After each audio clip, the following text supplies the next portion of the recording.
इंतखाबात में आगे बढ़ती मजबूरी है कांग्रेस को वोट देना जरूरी। अरे भाड़ में गई ऐसी मजबूरी।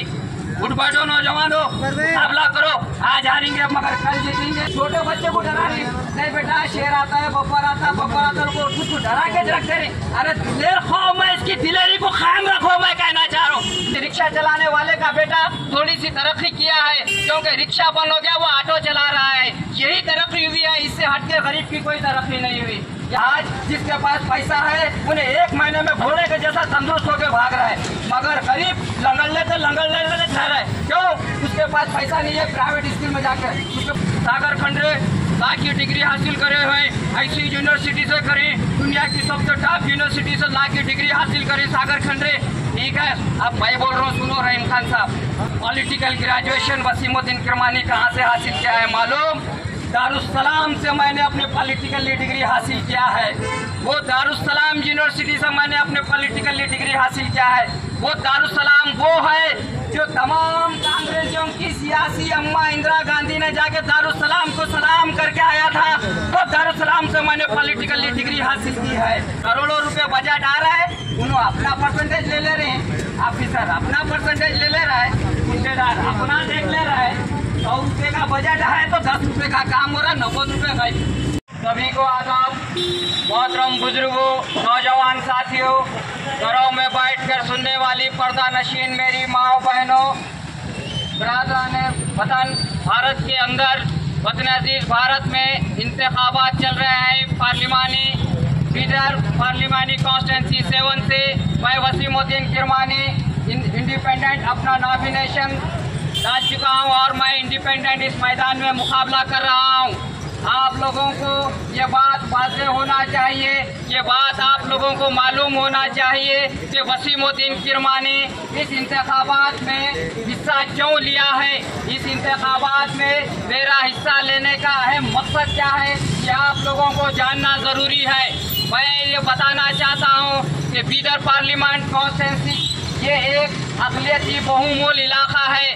यहाँ पर करीब 4 लाख से ज़्यादा मुसलमानों की आबादी है और करीब 4 लाख दलित भाइयों की आबादी है और ओबीसी की एक अच्छी खासी आबादी है। मगर देश की आज़ादी से अब तक यहाँ पर सिर्फ ओबीसी के वोटों का इस्तेमाल किया गया है, मगर कभी ओबीसी को बराबरी की चेयर नहीं दी गई। ये हक तलफी, ये नाइंसाफियों का ये नाइंसाफियों के खिलाफ आवाज़ मैंने बुलंद किया है।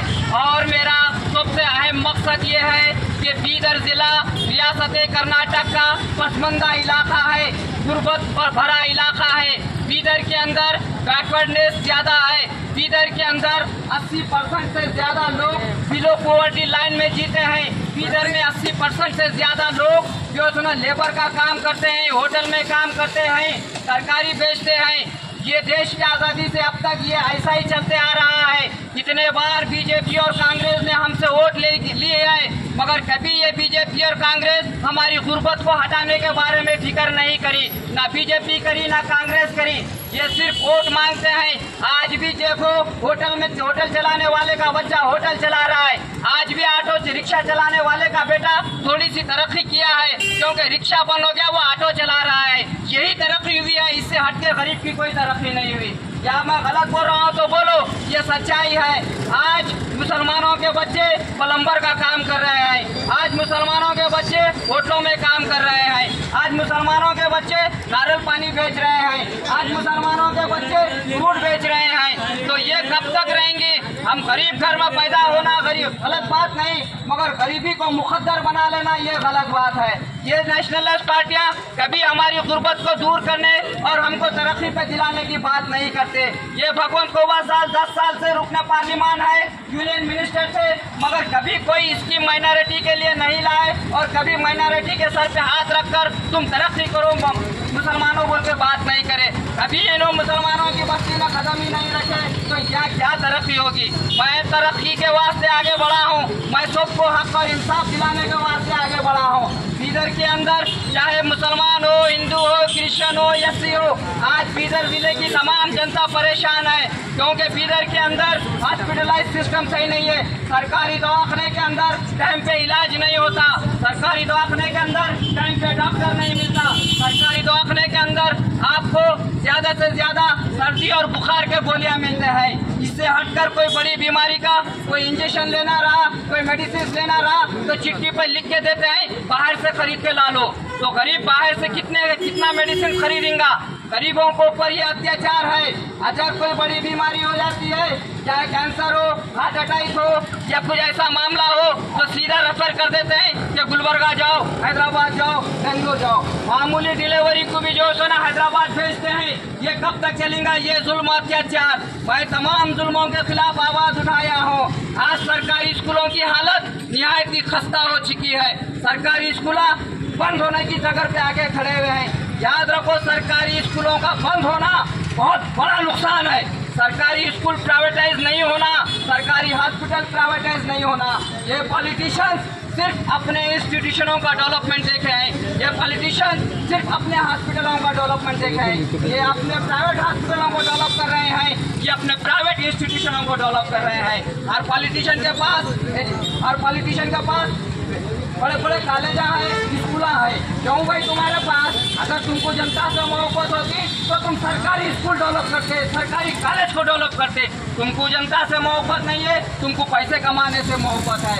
अगर तुमको जनता से मोहब्बत करते तो इनको मालूम है अगर गरीब का बच्चा पढ़ेगा तो वो हक मांगेगा, शेयर मांगेगा। इन्हों गरीब को बराबरी की चेयर देना नहीं चाहते, इन्हों गरीब को हक और अधिकार देना नहीं चाहते। अगर गरीब पढ़ लिख के काबिल बन जाएगा तो इनके पीछे नारे मारने वाला, शतरंजियां उठाने वाला नहीं दिखेगा। इन्हों गरीब को गरीब ही रखना चाहते हैं, गरीबी को खत्म करना नहीं चाहते। इन्हों गरीबों को खत्म बर्बाद करना चाहते हैं। इसीलिए मैं चाहता हूँ कि आज इनके बातों में मत आओ कि बीजेपी और कांग्रेस का साथ छोड़ दो, मुझ गरीब का साथ हो। मुझे मालूम है गुर्बत क्या है, मुझे मालूम है गरीबी को हटाने का तरीका क्या है। इंसान महीने को 15,000 20,000 कमाता है, मगर जब स्कूल से फोन आता है कि तुम्हारे बच्चे की फीस भरो, बोलो तो जमा करे तो पैसे लेके आकर डाल देना। ऐसा फिर क्या तो बीमारी आ गई, हॉस्पिटल वाला बोलता है, प्राइवेट हॉस्पिटल वाला पहले काउंटर को पैसे रखो, ले जाकर पैसे डाल देना। अरे हमारी कमाई तो कमाई क्या खाली हॉस्पिटल और स्कूलों में डालेंगे? हम भी तरक्की को होना ना। तो बीदर की तरक्की के दो चाबी है, दो रास्ते हैं। नंबर 1 अच्छी सेहत, फ्री इलाज होना, हॉस्पिटलों में मेडिसिन रहना। बीदर के ब्रिम्स में कैंसर का होंगे, हार्ट अटैक का होंगे, किडनी का होंगे और इलाज ब्रिम्स हॉस्पिटल में होना, वो इंतजाम करूंगा मैं अगर तुम मुझे साथ देंगे इंशाअल्लाह। और सरकारी स्कूलों को डेवलप करूंगा, गरीब के बच्चे को बेहतर तालीम दूंगा, सरकारी स्कूलों में प्राइवेट स्कूल से बेहतर रिजल्ट दूंगा। गवर्नमेंट स्कूल का बच्चा भी ऐसी टॉकिंग करेगा, इंग्लिश में ऐसी बात करेगा, ऐसा काबिल बनेगा। वो जज्बा, वो जुनून लेके आगे बढ़ा हूँ मैं। तुम मेरा साथ दो, मैं तुम्हारी गुर्बत को दूर करूंगा, मैं तुमको सेहतमंद बनाऊंगा इंशाअल्लाह ताला। आज जिसके पास पैसा है उन्हें 1 महीने में घोड़े के जैसा तंदुरुस्त होकर भाग रहा है, मगर गरीब लंगड़ लेते रह रहे। क्यों? उसके पास पैसा नहीं है प्राइवेट स्कूल में जाकर, उसके पास पैसा नहीं है प्राइवेट हॉस्पिटल में जाके इलाज करने को। ये पॉलिटिशियन गरीबों का खून चूस रहे हैं, ये पॉलिटिशियन गरीबों को ऊपर अत्याचार कर रहे हैं। इनके अत्याचार का खात्मा करने का आज वक्त है। उठो नौजवानों, तुम तरक्की की राह को ऊपर चलो। तुम ये बीजेपी और कांग्रेस को ठोकर मारो, मुझ गरीब का साथ दो। मैं तुम्हारी आवाज हूँ, मैं तुम्हारी तरक्की की राह पे लिए आगे बढ़ रहा हूँ। ये बार बार हमारे कर्नाटका म्यूनसिपल मिनिस्टर रहीम खान साहब बार बार तारीफ कर रहे हैं खंडरे फैमिली की। भीमन्ना खंडरे साहब ऐसे ठीक है। सागर खंडरे लॉ की डिग्री हासिल करे हुए, ऐसी यूनिवर्सिटी से करी, दुनिया की सबसे टॉप यूनिवर्सिटी से लॉ की डिग्री हासिल करी सागर खंडरे, ठीक है। अब मैं बोल रहा हूँ, सुनो रहीम खान साहब। वसीमुद्दीन किरमानी अपनी पॉलिटिकल ग्रेजुएशन वसीमुद्दीन किरमानी कहाँ से हासिल किया है मालूम? दारुस्सलाम से मैंने अपने पॉलिटिकल डिग्री हासिल किया है। वो दारुस्सलाम यूनिवर्सिटी से मैंने अपने पॉलिटिकल डिग्री हासिल किया है। वो दारुस्सलाम वो है जो तमाम कांग्रेसियों की सियासी अम्मा इंदिरा गांधी ने जाके दारुस्सलाम को सलाम करके आया था। वो दारुस्सलाम से मैंने पॉलिटिकल डिग्री हासिल की है। बोलने से पहले सब जो नाप तोल कर बोला किया, ये अब तक चल गया। क्या भी बोलिए बीजेपी कांग्रेस, खबरदार आप सोच समझ के बोलो, क्योंकि अब तुम्हारे सामने हलक में जबान रखने वाला लीडर के ऊपर जुल्म और नाइंसाफियों का हर हिसाब लूंगा, हर जवाब दूंगा। अब तक तुमने मनमानी कर ली, तुमने अब तक गरीब जनता का खून चूसा, तुमने अब तक गरीब जनता के साथ नाइंसाफी की। खाली इलेक्शन के सामने गरीब को गले लगा लेती हो, मोहब्बत करती, प्यार करती। इलेक्शन जीत के जिनको गरीब नजर नहीं आता, मगर अब मैं तमाम नाइंसाफियों का हिसाब लूंगा। और बोलते कि शोभा साहब 1000 करोड़ बजट लाए, इतने 1000 करोड़ बजट लाए, ठीक है। ईश्वर खंडरे बोल रहे मैं इतने 1000 करोड़ बजट लाए बिदर की तरफ से को, ठीक है। भाई जब तुम इतने हजारों करोड़ रुपए बिदर की तरफ से बजट लाए, तो आज भी प्राइवेट गवर्नमेंट स्कूलों में बच्चों को वॉशरूम नहीं है जी। बच्चों को मामूली तहसील ऑफिस जिले की सबसे बड़ी ऑफिस में मामूली जनरेटर फैसिलिटीज नहीं है, तो हजारों करोड़ बजट ला के करे क्या? ये जनता पूछेंगी नहीं पूछेंगी? हाँ, जनता को मिला क्या? करोड़ों रुपए बजट आ रहा है, उन्होंने अपना परसेंटेज ले रहे हैं, ऑफिसर अपना परसेंटेज ले रहा है, ठेकेदार अपना देख ले रहा है। 100 रुपए का बजट है तो 10 रुपए का काम हो रहा है, 90 रुपए का। ये तमाम जुल्मों का हिसाब लूंगा मैं, हर एक चीज का सवाल का करूंगा मैं, और एक चीज का जवाब मैं पूछूंगा तुमसे। अब ये बीजेपी और कांग्रेस दोनों एक ही बोतल है, खाली ब्रांड अलग है। बोतल एक ही है बीजेपी और कांग्रेस। जो एक बोतल है, बोतल के ऊपर कांग्रेस का ब्रांड एक है, फिर बोतल के ऊपर बीजेपी का ब्रांड है। जब ये ब्रांड हटा देंगे तो बोतल एक ही है। हमारे वास्ते बीजेपी और कांग्रेस उसकी है, दोनों भी हमारे वास्ते उसके है। बीजेपी कांग्रेस सेकुलर है, अच्छी है बोले। मेरी नजर में हिंदुस्तान की सबसे बड़ी फिरका परस्त पार्टी अगर कोई है तो वो कांग्रेस है। देश की आजादी से अब तक तारीख उठा के देख लो, कांग्रेस की जितने जुल्म अत्याचार मुसलमानों पे अगर कोई पॉलिटिकल पार्टी करी है तो वो कांग्रेस करी है। देश की आजाद हो गया, पुलिस एक्शन का वाकया, कांग्रेस की सरकार थी सेंटर में, पुलिस एक्शन का वाकया हुआ, कितना जुल्म ना इंसाफी हुई। घर के बड़े बुजुर्गों को जाकर पूछो, मैं बताना नहीं चाह रहा वो जुल्म अत्याचार। उसके बाद टेनेंसी का कानून पास हुआ, हमारे पास जागीर थी, जागीरदार कहलाते थे, कल के जागीरदार आज के किराएदार कहला रही। जागीरदार का रहने को घर तक नहीं है, जिसका जिम्मेदार कांग्रेस है। हाँ, हमारे जमीनें छीन लिए, हमारे ऊपर जुल्म अत्याचार करी।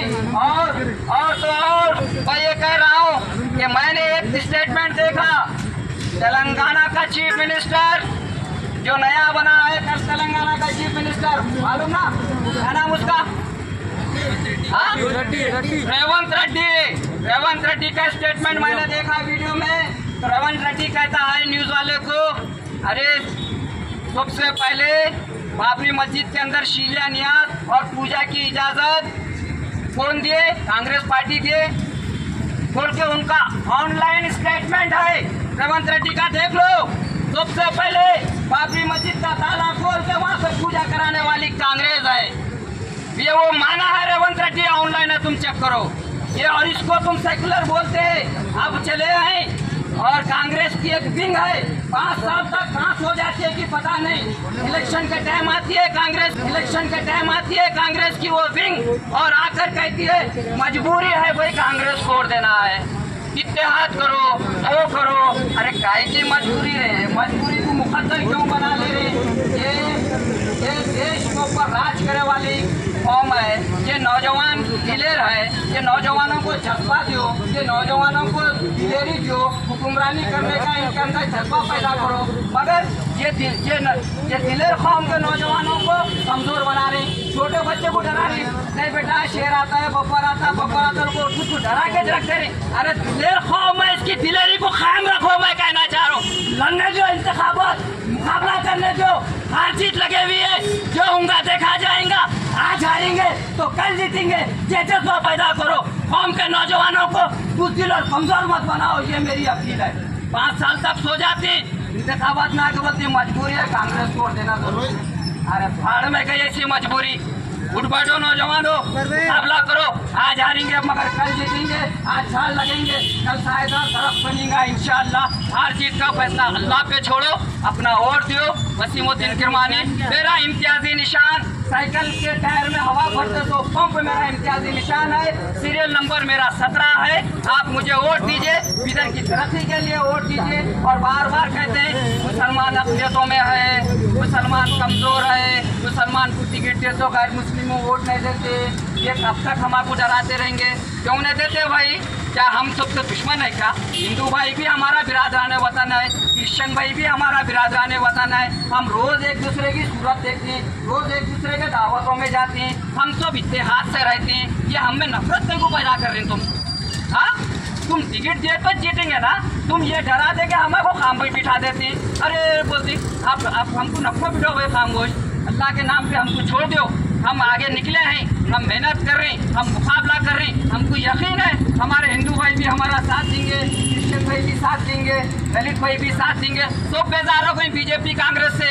ये खाली फूट डाल के हुकूमत करती है बीजेपी कांग्रेस। आज इनकलाब बर्पा हो चुका है, जनरेशन बदल चुका है, नई जनरेशन की सोच बदल चुकी है। नया जनरेशन आगे बढ़ना चाहता है, नया जनरेशन इक़्तिदार हासिल करना चाहता है। तुम नौजवानों के जज्बात को कमज़ोर मत करो, तुम नौजवानों को मजबूती दो। तुम कौम के नौजवानों में हिम्मत और हौसला पैदा करो। तुम कौम के नौजवानों को डराकर कमज़ोर और मजबूर मत करो, लाचार मत करो। ये दिलेर कौम है, इसकी दिलेरी को तुम कायम रखो। ये बात कहते हुए अपनी बात को ख़त्म कर रहा हूँ। शुक्रिया, खुदा हाफ़िज़, वाक़िफ़, अल्हम्दुलिल्लाह रब्बिल आलमीन।